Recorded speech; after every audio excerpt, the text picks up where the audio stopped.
এক সময় এই অক্ষয় তৃতীয়ার মাহাত্ম্য ধর্মরাজ যুধিষ্ঠির কাকে শুনিয়েছিল?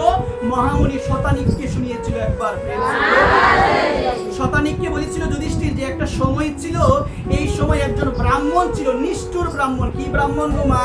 নিষ্ঠুর ব্রাহ্মণ মানে হলো যার আচরণ ভালো না, যে ভগবানকে স্মরণ করে না, যে ধর্ম কর্ম কোনো কিছু করে না, যার মধ্যে ক্রোধের পরিমাণ অনেক বেশি। একবার এই ব্রাহ্মণের দুয়ারে একসময় উপস্থিত হয়েছিল আরেকজন দুঃখী ব্রাহ্মণ ভিক্ষা গ্রহণ করার জন্য। কি গ্রহণ করার জন্য মা?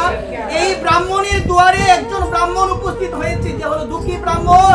তার ঘরে কোনো কিছু নাই, সে ভিক্ষার জন্য ওই ক্রোধী ব্রাহ্মণের ঘরে উপস্থিত হয়েছিল। বলেছিল, বাবা তুমি আমাকে একটু ভিক্ষা দাও। কিন্তু সে তো ছিল ক্রোধী, নিষ্ঠুর। সে বলছে, আমি কাউকে ভিক্ষা দিব না, বা আমি কাউকে ভিক্ষা দিও না আর দিব না, তুমি আমার বাড়ি থেকে চলে যাও। তাকে তিরস্কার করে চলে যেত বললে। কিন্তু যখনই চলে যেত বললো, তার বউ ছিল একটু ধার্মিক। কে ধার্মিক ছিল গো মা? ওই নিষ্ঠুর ব্রাহ্মণের পত্নী, মানে যিনি স্ত্রী, সে ছিল ধার্মিক। সে মনে মনে চিন্তা করলো, আজকে আমার দুয়ারে একজন ব্রাহ্মণ আসলো, সে হলো অতিথি, আর অতিথি হলো সাক্ষাৎ নারায়ণ। অতিথি কি গো মা? সাক্ষাৎ নারায়ণ। অতিথি যদি বৈমুখ হয়ে আমার ঘর থেকে ফিরে যায়, সাক্ষাৎ নারায়ণ আমার ঘর থেকে মুখ ফিরিয়ে নিবে। একবার এখন সে ডাক দিল, তার বউ ডাক দিল। কাকে ডাক দিল? ওই দুঃখী ব্রাহ্মণকে ডাক দিল। বলছেন, বাবা আপনি আসেন, আমি আপনাকে সেবা করাবো। যখন এই কথা বললো, বলার পরে কে আসলো গো মা? ওই দুঃখী ব্রাহ্মণ আসলো। সে চিন্তা করলো, সে তো ভালো না।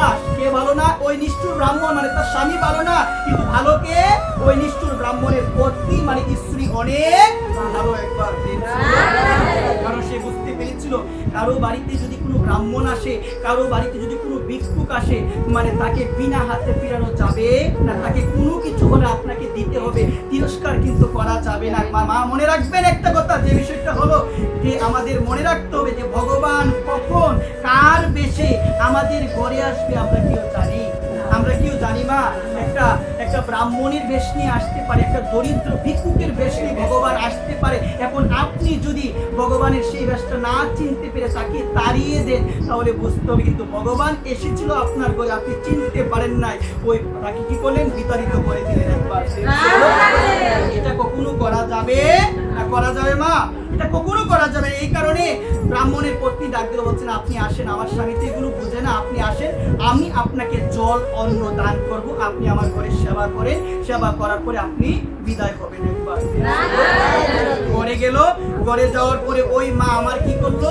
ব্রাহ্মণকে জল দান করলো, ব্রাহ্মণকে অন্ন দান করলো। একবার করার পরে ওই ব্রাহ্মণ যখন চলে যাবে, দুঃখী ব্রাহ্মণ বলছিল, মা গো আজকের তোমার দানটা অক্ষয় দান। মা আমি তোমাকে কথা দিচ্ছি, তোমার দানটা কখনো বিফল হবে না। আমি অনেক দুঃখী মা, আমি অনেকের ধারে ধারে গিয়েছিলাম, আমি কোনো কিছু ভিক্ষা পাই নাই, তোমার দুয়ারে এসেছিলাম, তোমার স্বামী আমাকে দেয় নাই, কিন্তু মা তুমি আমাকে দিয়েছো। আমি তোমাকে কথা দিলাম, আজকে যে তুমি আমাকে জল দান করেছো, যে তুমি আমাকে অন্ন দান করেছো, এটা অক্ষয় দান হিসাবে থাকবে। একবার এই কথা বলে ওই ব্রাহ্মণ চলে গিয়েছিল। কিছুদিন পরে ওই নিষ্ঠুর ব্রাহ্মণের মৃত্যু হবে। কার মৃত্যু হবে গো মা? মানে নিষ্ঠুর ব্রাহ্মণের মৃত্যু হবে। তার যখন মৃত্যু হবে, যমদূত আসলো নিতে। কে নিতে আসলো গো মা? কারণ যমদূতই নিয়ে যাবে, কারণ কোনোদিন ভগবানকে ডাকে নাই, কোনোদিন ধর্মকর্ম করে নাই, কোনোদিন মানুষকে শ্রদ্ধা করে নাই। তার দুয়ারে যেই আসতো তাকেই তাড়িয়ে দিত, কিন্তু তার বইয়ের কারণে সে একটু রক্ষা পেয়ে যেত। একবার তাকে নিয়ে কোথায় নিয়ে গেল? যমদূতগণ তাকে নিয়ে গেল যমরাজার কাছে। যমরাজার কাছে যখন নিয়ে গেল, যমরাজা বলল, তোমরা তাকে কেন আমার কাছে নিয়ে এসেছো? তাকে তো নিয়ে আসতে পারবে না। বলছে, কেন নিয়ে এসেছো? বলছে, সে তো সারাটা জীবন অপরাধ করেছে, কোনোদিন ভগবানকে ডাকে নাই, ধর্মকর্ম কোনোদিন করে নাই। তখন যমরাজ বলল, দেখো সে সারা জীবন অপরাধ করেছে, সারা জীবনে কোনোদিন ভগবানকে ডাকে নাই, কিন্তু একটা সময় ছিল, একদিন অক্ষয় তৃতীয়ার দিন তার বাড়িতে গিয়েছিল একজন ব্রাহ্মণ।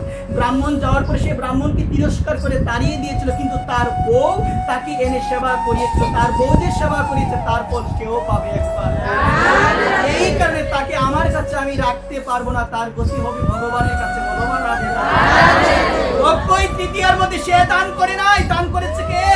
তার বউ দান করেছে। কি দান করেছে?